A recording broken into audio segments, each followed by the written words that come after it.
Suja Thomas. Welcome. I'm a professor at the University of Illinois College of Law, where I teach employment discrimination, among other classes. I'm the moderator for this event. Our speaker for today is my good friend, Scott Carroll of the Jackson Lewis firm. Scott is a partner and on the board of directors of Jackson Lewis, and he's the head of the Cincinnati and Dayton offices. For months, he's been in the trenches dealing with COVID-19 employment issues. Scott will be speaking for 45 to 50 minutes, and he will take questions at the end. Thanks very much, Professor Thomas. Suja. Hi, everybody. I hope you're doing well and navigating this interesting time with some grace. To put it bluntly and critically, if everybody could put their thing on mute just so everybody can hear easily as we go through this. First, you've got a PowerPoint in front of you, and Suja will be putting it up. I'm going to go through that fairly quickly as it's a framework, and then we're going to dive into some nitty-gritty issues that relate to COVID the way they do. To put it bluntly, since about March 5th, this has been an employment law 5-alarm fire.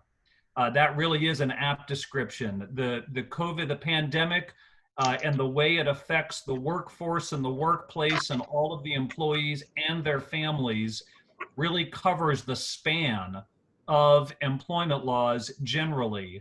That has been just frankly compounded by the extraordinary proliferation of state and local regulations that have sometimes changed by the hour, affecting employers and employees in their locations. I won't be diving into specific locations in any depth today. If you have any questions really about your specific location, you can always ask Suja or use my contact information and let me know. And like Suja said, I'll be able to take questions with about 10 minutes remaining. With that, let's just kind of dive right in. I want to use the few slides that you have as a way to frame a lot of the issues that we still think about and have to think about as we consider returning to the workplace and in what form and how that's possible and what various risks may exist as we go through that. The first of those, of course, and Suja, you can flip, are the workplace safety issues. Generally, you have, of course, the OSHA General Duty Clause and the duty for employers to provide a safe workplace. Let me kind of pause real quick and say, I'm going to approach this from primarily an employer point of view and then cover the span that way. If you're interested in employee rights, those are naturally going to kind of come up as we go through that, but that'll give you a sense of the perspective that I use. So first, critically, you've got OSHA, you have the CDC guidance. I'll be talking about that in some length as we go forward. And then critically, right beyond that, you have potential for negligence claims, potential for workers' compensation claims, potential third-party claims, and critically in this area in particular, the potential for significant brand damage. That may not be a specific legal claim, but it's absolutely something that we're already seeing being used by the plaintiff's bar and the folks representing employees and just other potentially customer or other issues is the branding factor, sometimes even outweighing the legal risks. Then you move into the employment discrimination laws that are customary, that you're all familiar with. The at-will employment laws, federal and state laws prohibiting discrimination in the workplace, and particularly the pieces of Title VII or the Americans with Disabilities Act, the ADEA, all of that kind of compilation of anti-discrimination laws, both at the federal, state, and then local as well level. And we can turn to the next slide. Of course, as you all, I suspect, are aware, the characteristics, race, color, national origin, ancestry, sex, happily now also sexual orientation, and religion and age and disability are all characteristics that are protected you have to be aware that it's easy to be thinking, well, what does COVID have to do with those things?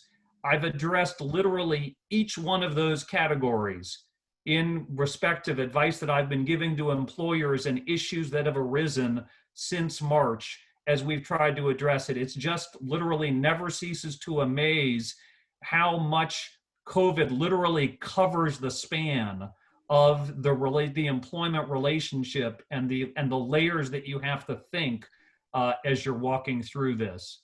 That's also, of course, unfortunately, a big hedge for me to say an hour isn't nearly sufficient enough. So I apologize if you feel like at some point I'm going short shrift.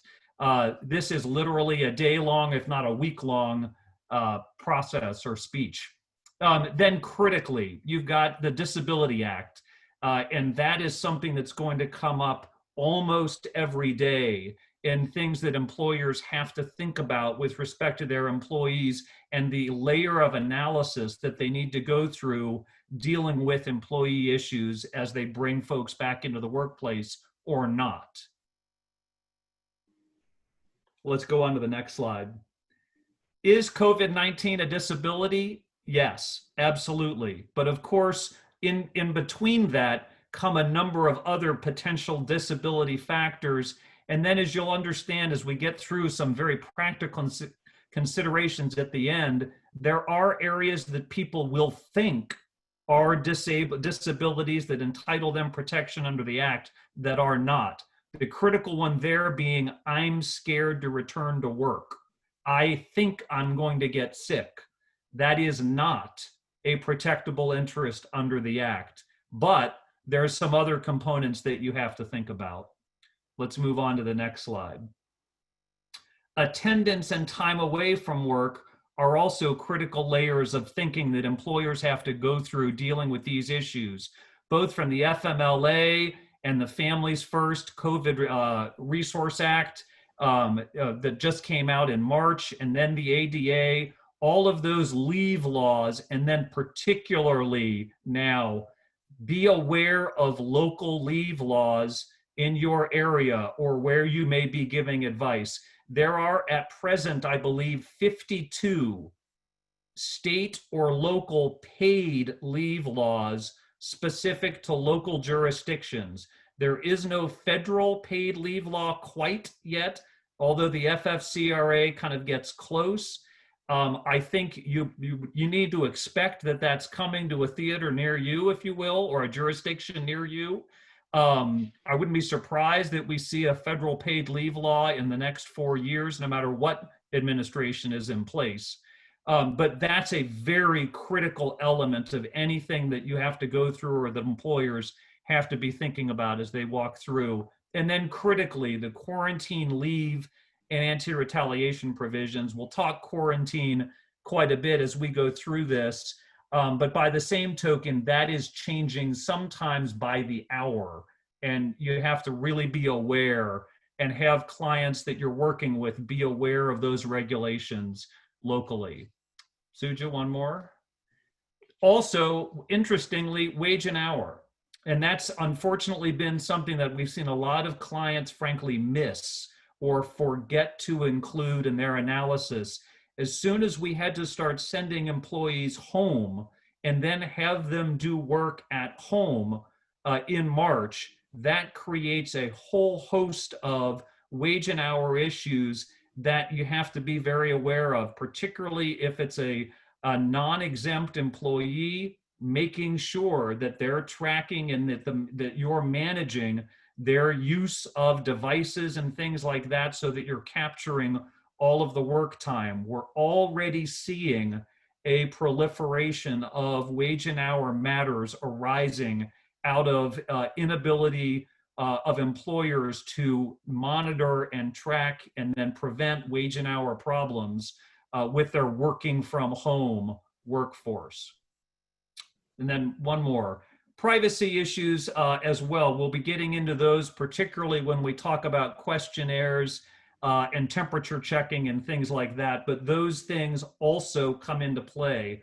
Just real quick, your normal employer is typically not a HIPAA entity.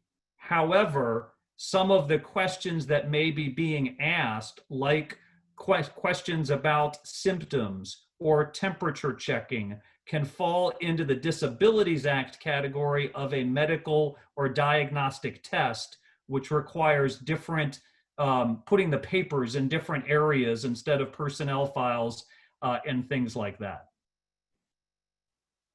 So now we dive into practical considerations, and I'm really, you're going to hear me talking a lot now, but I want to really walk through with you essentially the many things that we're addressing literally daily right now. A lot of this, though, is not pure legal consideration. It's very much more practical. And as all lawyers are so used to saying, it depends, I'm saying it depends now in all caps, bold and underlined to the clients, to the point where on at least 3 occasions while I've been having a conference call with a client, the regulations in their area have changed while I've been giving my advice. That's happened 3 times, and it's an interesting conversation when it does. So critically, what we try to think of, and when I'm talking to employers right now, I'm saying to them, there's 3 areas in particular of risk that they need to think about as they start thinking of their workforce and particularly bringing them potentially back to the office. One, you've got specific statutory and regulatory considerations, both federal and state and local, not both, but all 3. You also have to comply with the state, federal, and local discrimination laws, as we discussed, and those are not as clear. But then critically, you have this massive kind of operational aspect that you have to be able to do in a way to manage the regulatory issues and the discrimination issues potentially, but also create a safe workplace, and one where the workplace is protecting itself against allegations of negligence or the tort claims that could soon follow after this. And fundamentally, it's operational and critical because you've got to have a workplace where the employee trusts enough that they're going to be safe and that the business of the organization can be working well. I'll pause real quick to say one of the big pieces that I've kind of found through this, and as we're talking to employers about bringing people back, is in many instances, the work from home thing has worked far better than many employers expected. And it's very dependent on level of job, and type of industry, but it's been a very interesting kind of awakening for a lot of businesses. And now we're in a discussion where we're saying frequently, if it isn't broke, don't fix it. If you need to bring some people back in certain levels or certain areas, focus on that. Don't focus on bringing everybody back. Start with a real practical consideration of operational need, and then broaden it as you need to. And so it's really, if you've got areas of the business that are working fine right now from home, in some instances, it's leave them be. You're going to minimize your problems. You're going to minimize the number of people that you've got in some locations, and it gives you a lot more options to manage the workplace as you're bringing back only those that really have to be there. So critically, that requires coordination between operations and legal and HR, one, to monitor almost continuously the local regulations wherever an employer has employees, and then also monitoring the sometimes changing interpretation of the leave laws and things like ADA and FMLA and the OSHA regulations, and then implementing operational ability to react promptly as things occur. The thing that is constant in this is change. The more you set a plan and think it's going to be locked in, the more wrong an employer is going to be. And so what we're really trying to counsel is come up with a good operational set of guidance but most important, it has to be flexible enough and prepared to handle the vicissitudes that are going to be occurring. And that's just really something that we don't see changing. A lot of what I'm describing it as is you're in a rushing river and you can flail about, but you're really not going to stop until the river gets into an eddy that's very, very calm.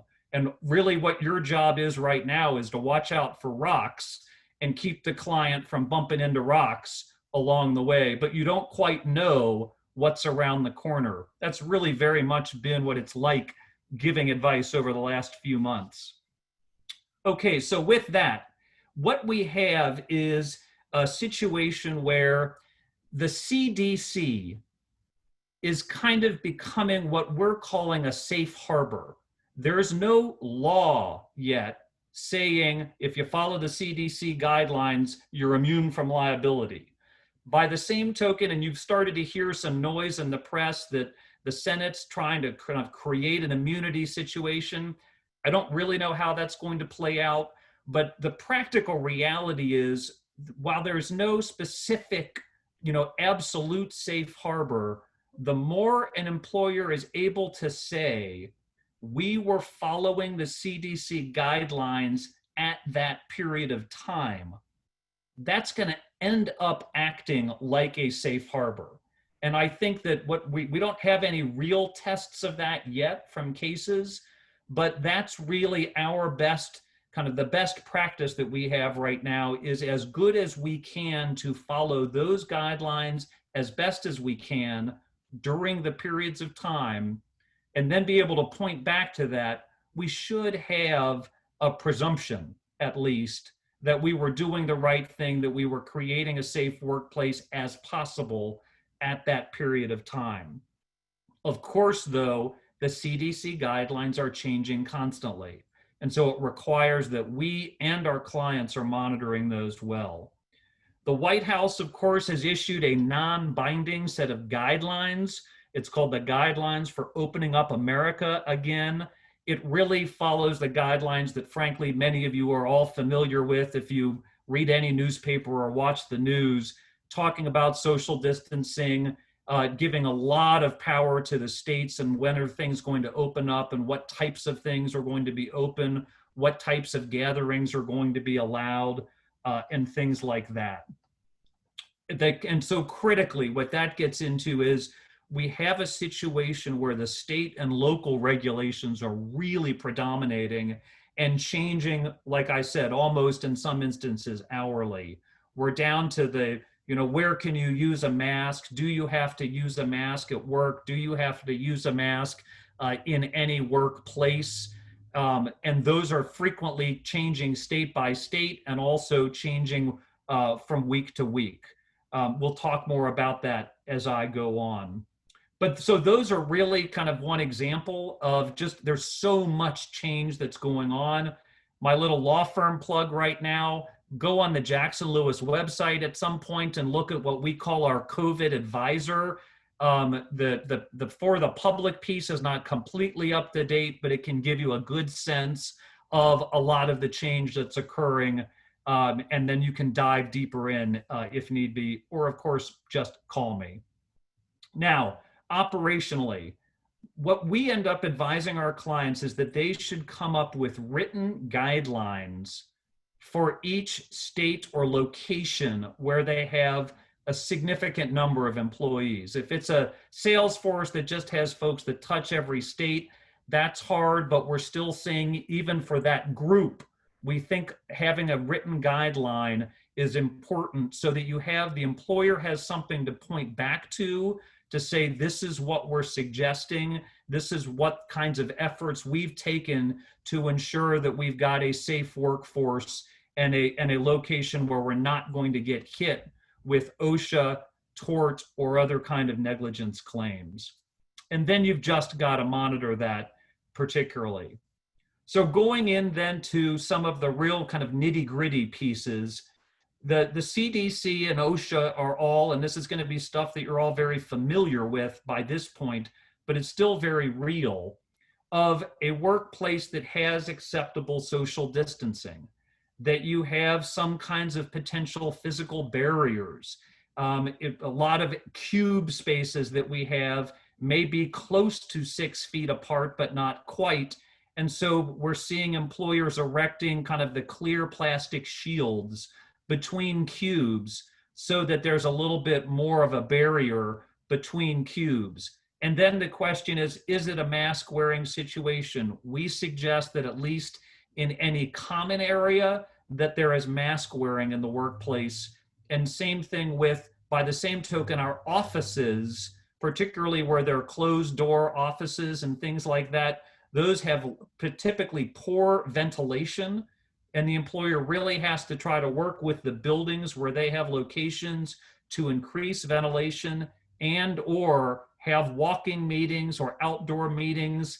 It's the conferences that are in person that are much more tricky, we're finding, to create the right kind of social distancing. Then employers need to really focus on having extra good sanitation efforts and disinfectant and cleaning that is occurring both regularly and is also poised to occur when someone has been diagnosed as having COVID. And so those are also critical, and providing the ability to have hand sanitizer in several locations throughout a workspace. As you all may imagine, we've found that the kitchens and the bathrooms are particularly difficult, and you have to give and go through a lot of thinking about what is the physical flow of the workforce, and are they, when do they get in close contact with other people and when don't they, and how do you protect and create a safe environment? Critically with that is also the piece of, when are you going to make them work? How often are they going to have to work? Do you want to try to limit the numbers that you have in a location so that there's an ability to do spacing at any given time?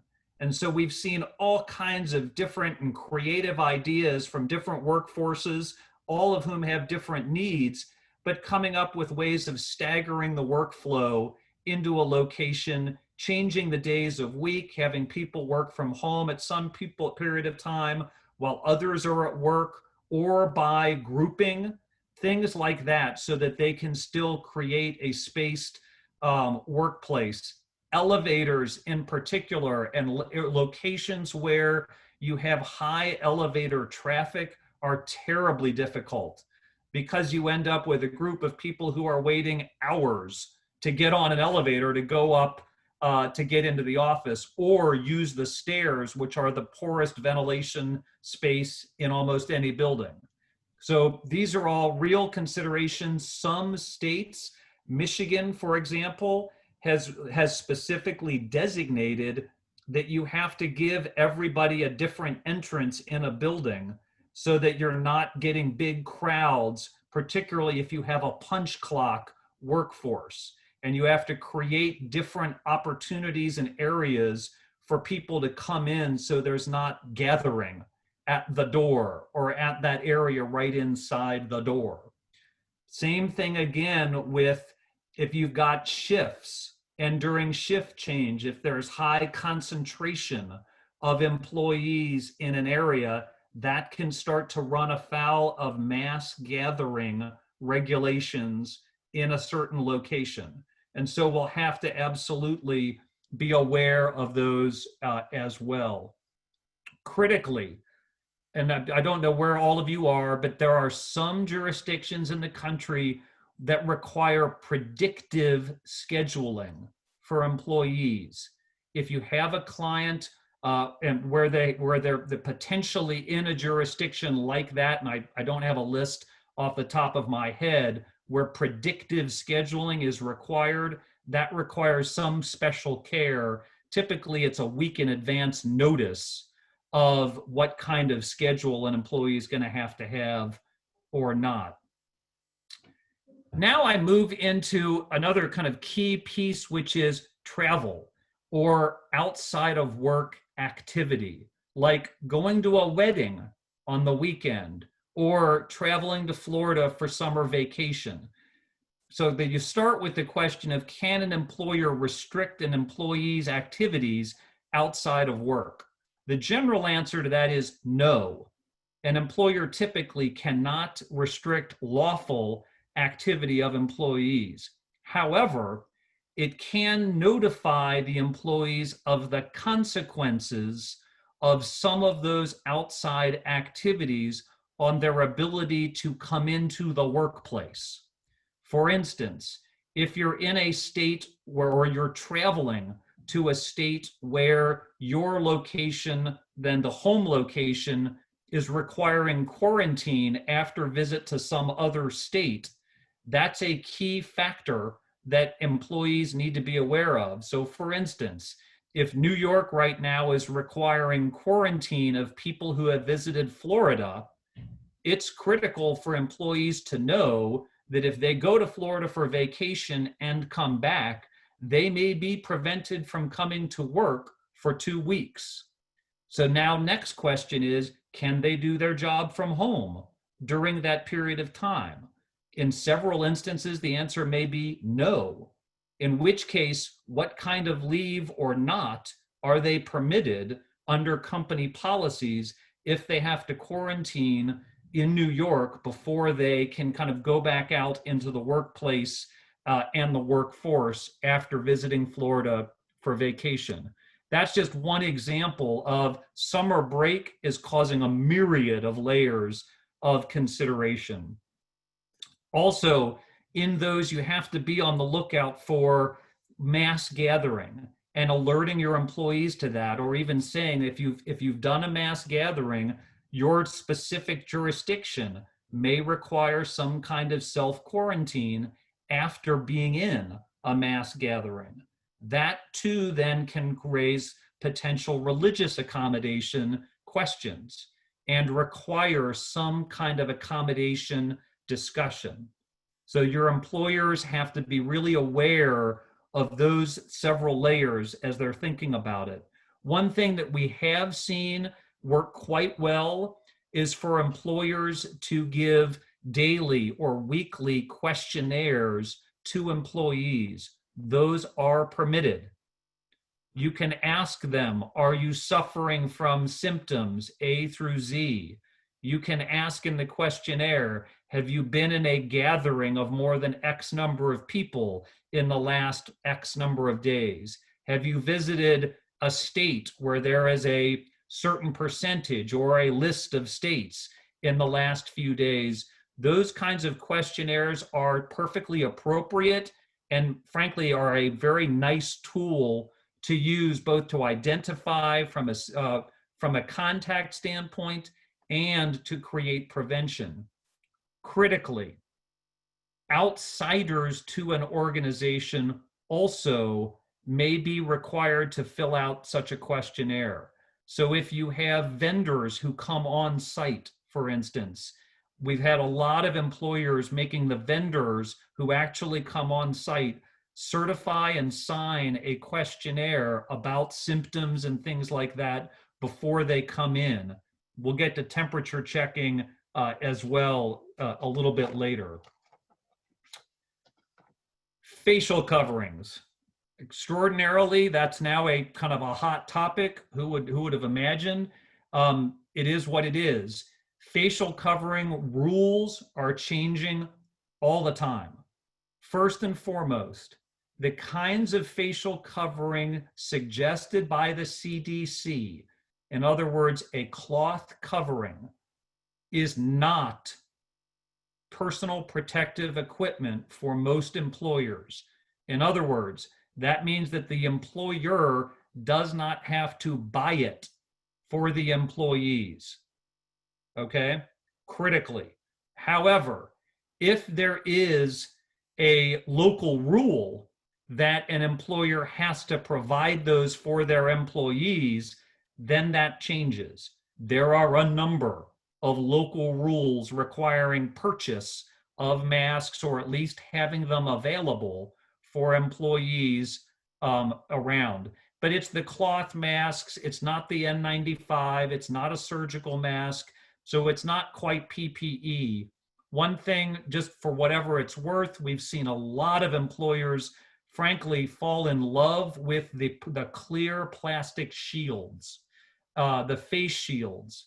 On one instance, they're frankly, and I've heard just a number of reports now that the medicine and the virus transmission is sometimes better with people wearing the plastic shield than wearing a cloth mask. But critically at the workplace, you can see somebody's face. You can see their gestures. You can see emotions. And in face-to-face meetings and things like that that aren't on Zoom, we've seen a lot of employers start to really go to the plastic shields rather than the cloth covering.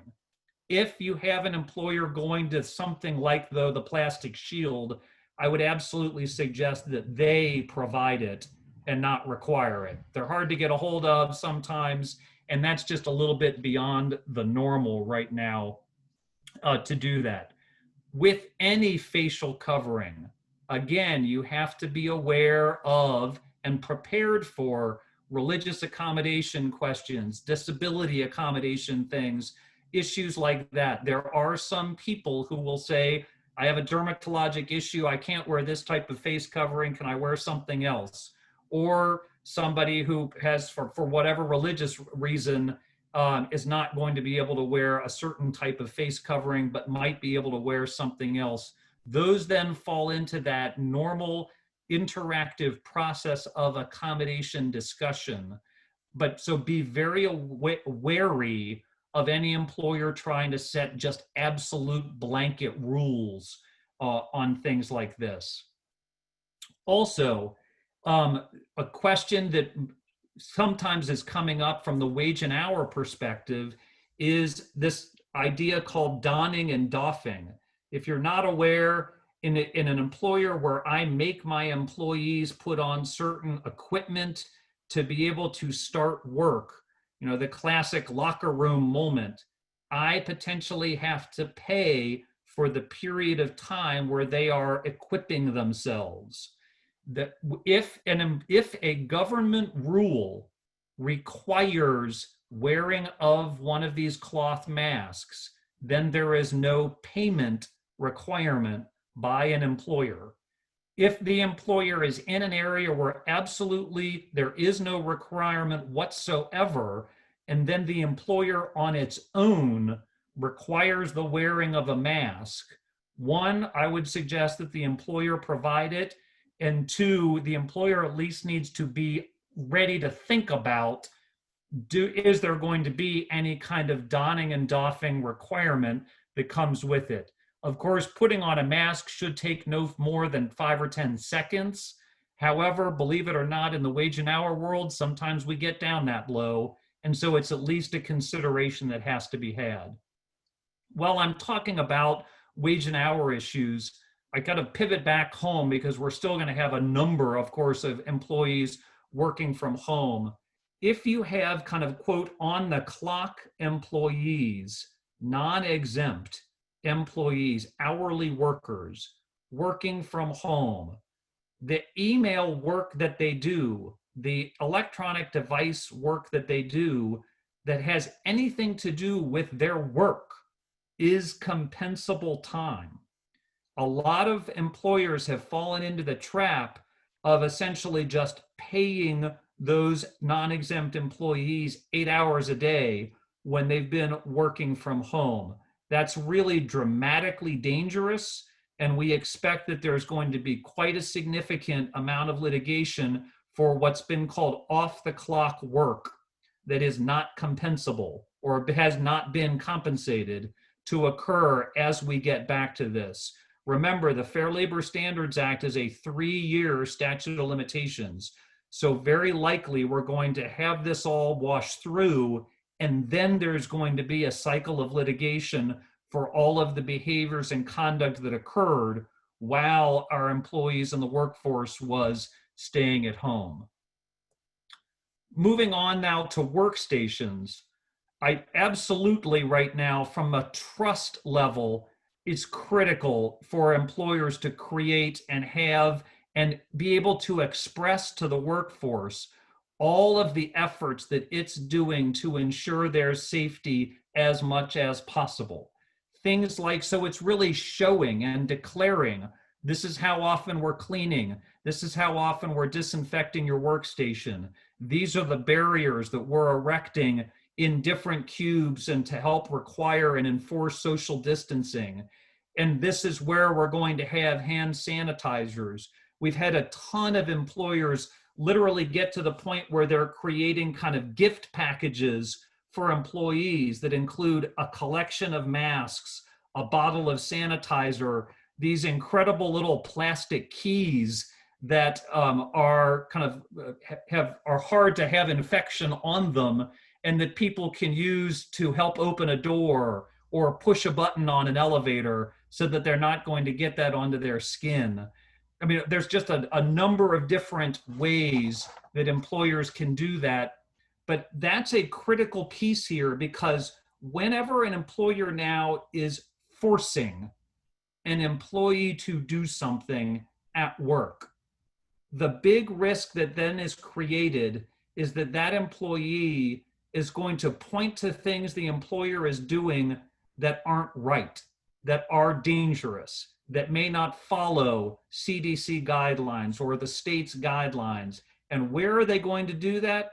They're going to do it on social media, and it's going to catch like wildfire. And so instantly, instead of a legal problem, the business is going to have potentially a brand problem, and especially they're potentially going to have a trust problem of their workforce or their customers. And so the more that the employers can do in a real open way to create this quality of trust in the workforce, the better off they will be to manage those kinds of issues as they go on. And of course, by doing that, it'll also help them with respect to OSHA and other things like negligence and tort, et cetera. Now I'm going to pivot for a moment into kind of returning and kind of bringing the employees back in. Many of you will have heard the word furlough. You probably heard it for the first time in your legal career, potentially in March, as it's something that almost no employer had the opportunity to consider until the pandemic hit.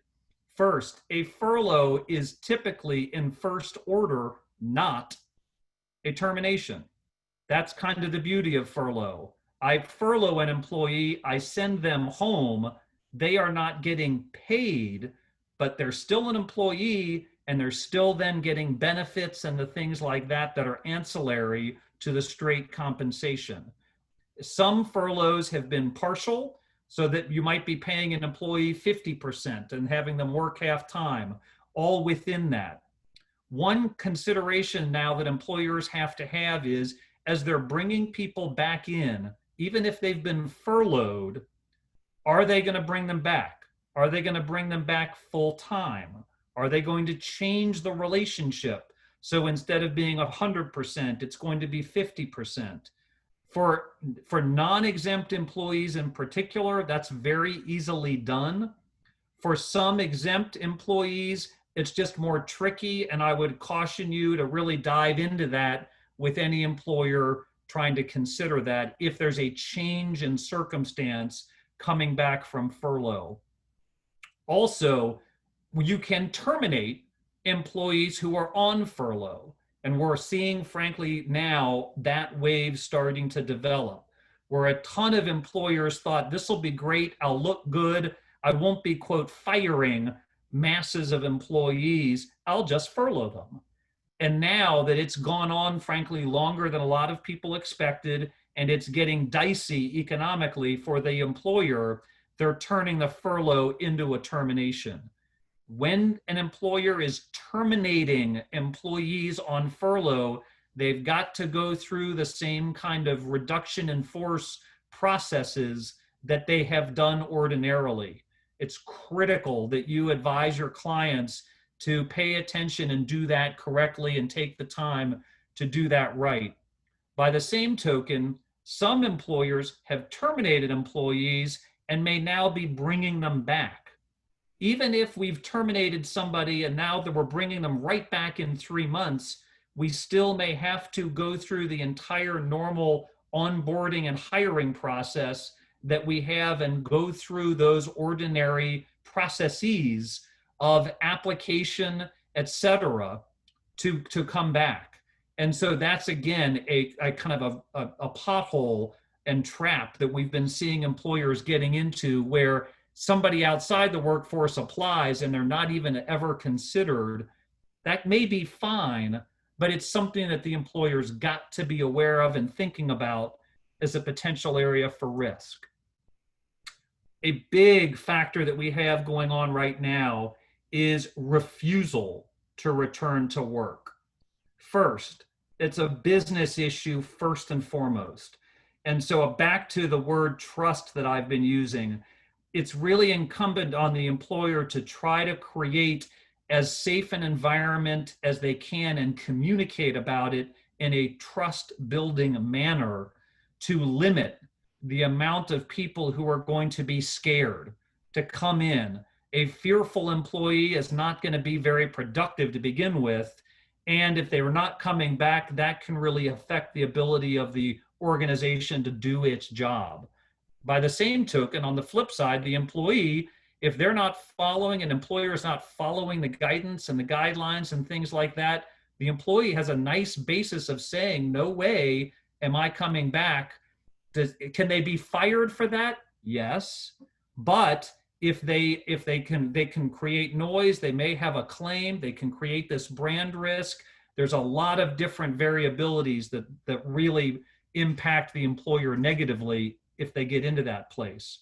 So first off and foremost though, if an employee is saying I'm uncomfortable returning or I can't return, the HR team and the employer need to go through the syllogisms that are normal of FMLA consideration, the FFCRA, which does provide some leave in some circumstances, like, for instance, closed schools.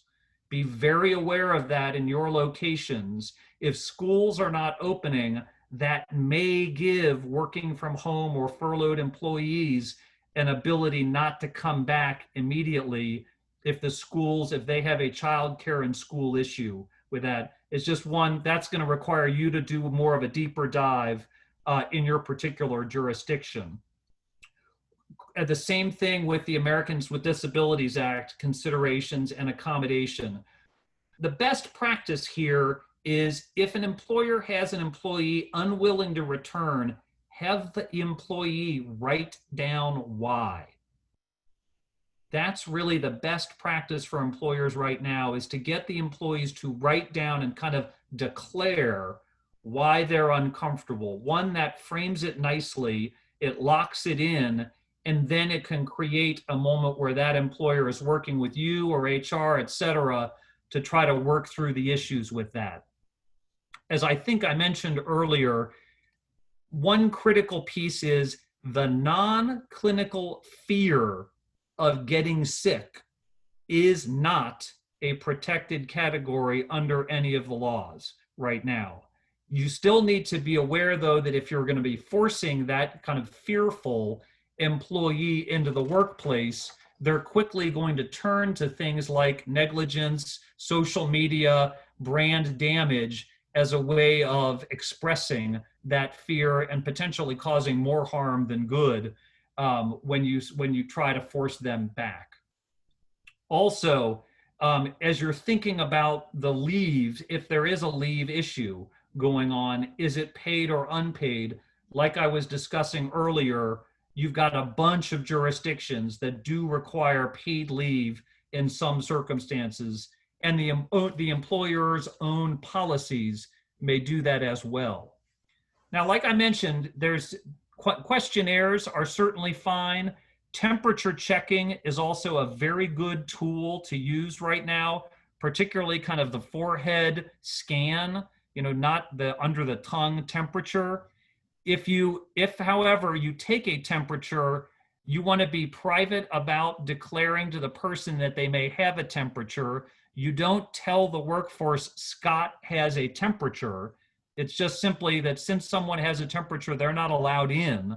and they need to go home, and any record of that needs to be placed in a file that's different from the normal personnel file. So then critically, you get to the question of you've got some folks back in the office and somebody gets sick, or somebody comes in and says, my wife is sick. What do I do? Or somebody comes in and says, my wife had contact 3 days ago with someone who's sick. What do I do? First, for the person who gets sick, they go out. They should stay home until they've got a medical clearance to come back. It's typically the multiple days of temperature being down and a negative test. But what you don't do is you do not tell the workforce, Scott is sick, he's going out.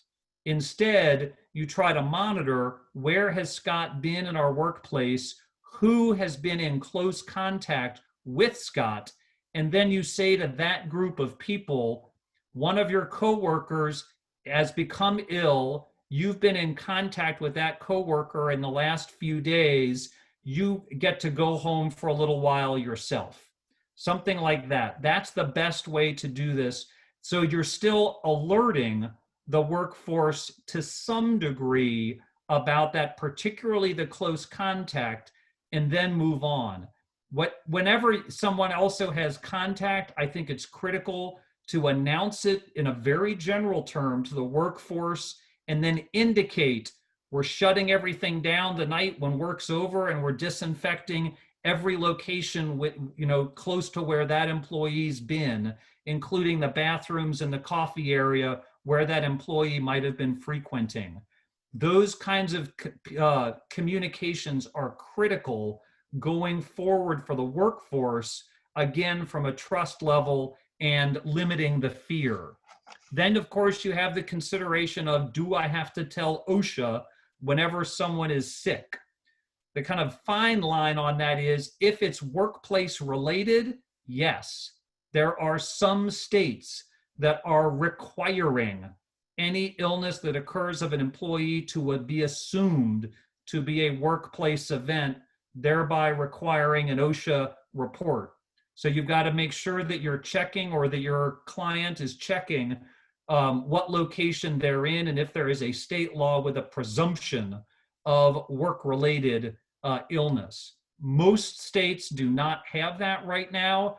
And so then you get into a place of, well, it may not really be workplace related. They were at a wedding over the weekend, or they were doing this, they were at a bar. We just don't know. It falls into that gray area where it's probably okay not to report. But if then when you get 3 or 5 or 6 people in one kind of area getting sick, one, the employer probably has to let the departments of health know in their location, and 2, at that point it starts to feel more work related, and being open and transparent to OSHA becomes far more critical. Scott, so is this a good time? I know you told me to interrupt you, so we do have some. I was literally wrapping it. Oh, great. So do you want to say anything more, or do you want to go into it? Well, just everybody, as you can hear, and I look forward to answering the questions, that these literally cover the gamut of everything imaginable. But more than anything, it's, don't try to be an expert about everything on any given day. It's going to be almost impossible with as fluid as this is. It's much more be hyper practical. Do look at least at the CDC and your state governor's orders. Those are the things absolutely to check. And then don't create any plans, or let your clients create any plans that are too hard and fast, because literally rules will change within the next day or week. Let's turn to a bunch of questions. Okay, so the first question is from Megan. I'll state it, but Megan, please feel free to jump in.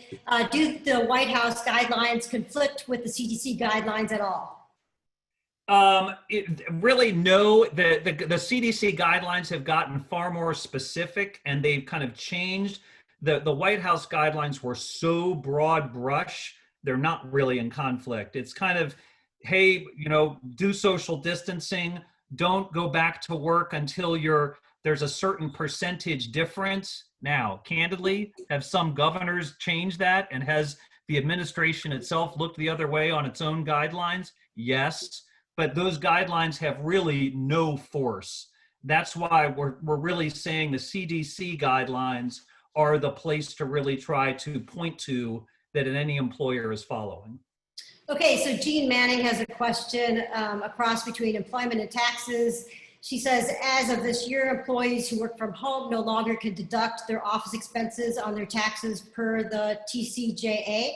Has this law been amended, or are there pending bills to amend it to allow employees to take these deductions?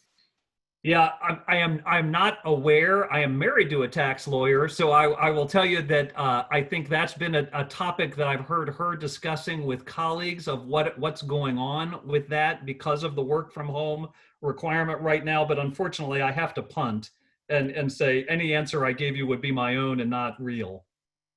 Okay, we have a question from Michelle. Are employers required to start tracking COVID positive employees to watch for trends in increasing during a back to work phase in?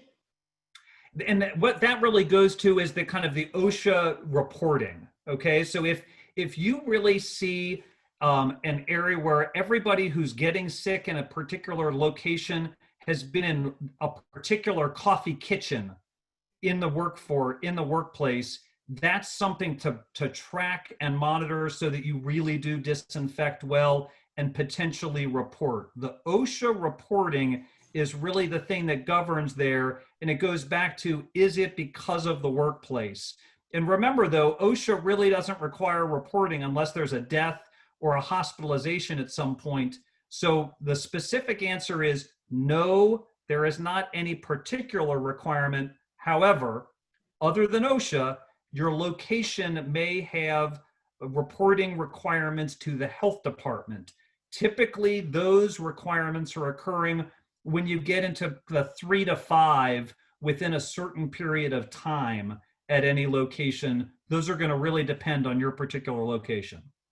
Another question from Michelle. Medical experts say air circulation is much more important than surface sanitation. What do employers need to know about air? Yeah, the great question. I think it's a really good idea for any employer who's leasing space to be in touch with the building or the folks who have that and kind of go through what ways can we optimize ventilation as much as possible. Back to the trust piece, and also kind of taking best measures to avoid a negligence or other kind of workplace safety problem. I think that's big. 2, really trying to limit the amount of office meetings, conference meetings that are not socially distanced. Frankly, in the law firm and in a number of clients that I'm advising, I'm really suggesting doing the walking meeting and doing the outdoor walking meeting, just like when we were in elementary school and got to have English class outside. Everybody was excited about it. Doing that as much as possible is key. From Carrie, can an employer require employees to inform them when they visit a hotspot while on paid time off, and or make them quarantine for 14 days following their return from paid time off? So can they require the notification? Yes. So you can ask the questionnaire and you can alert. I would alert employees though on the front end. So have something written, hi, if you travel to XYZ type of location, we're going to need to know about it, because it's possible that if you've been in that location, you will have to quarantine coming back.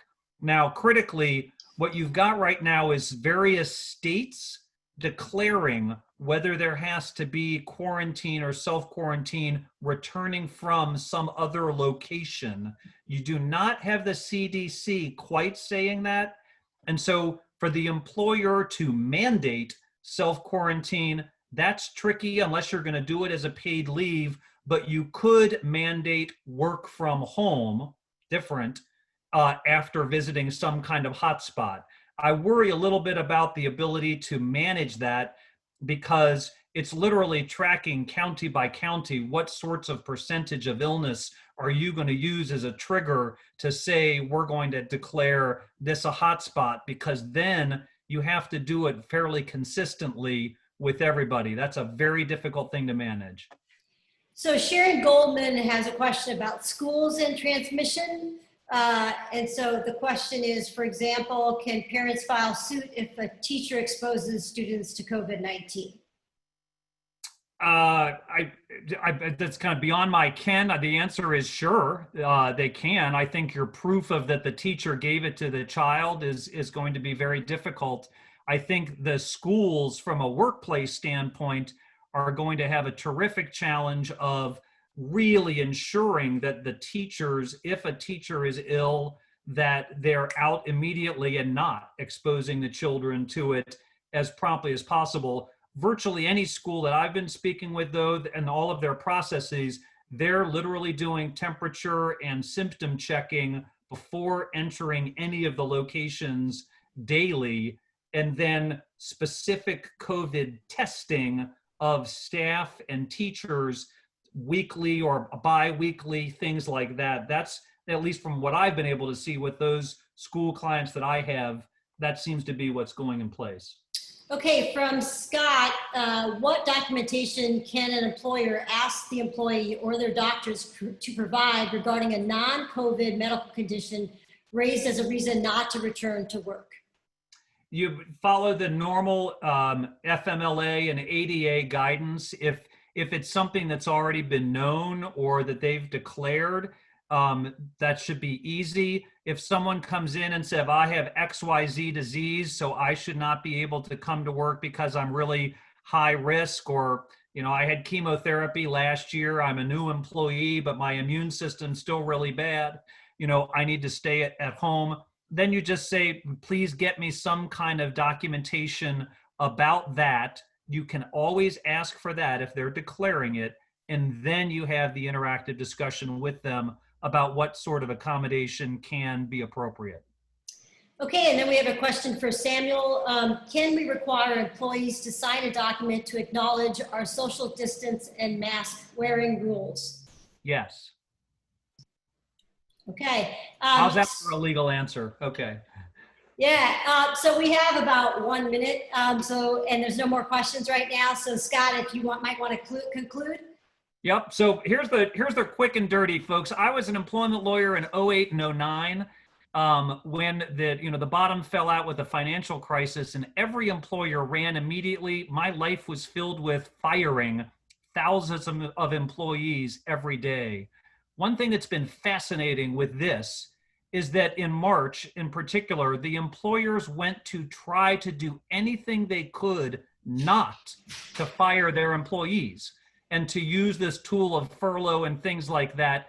It's turning out now, as it's kind of lingering more than we expected, it's starting to go the other direction. But for what it's worth, that was a fascinating change in that we expected this to be fairly short and manageable.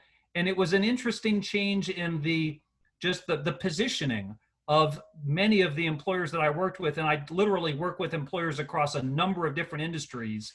And had that awareness. By the same token, this is going on longer than we expected.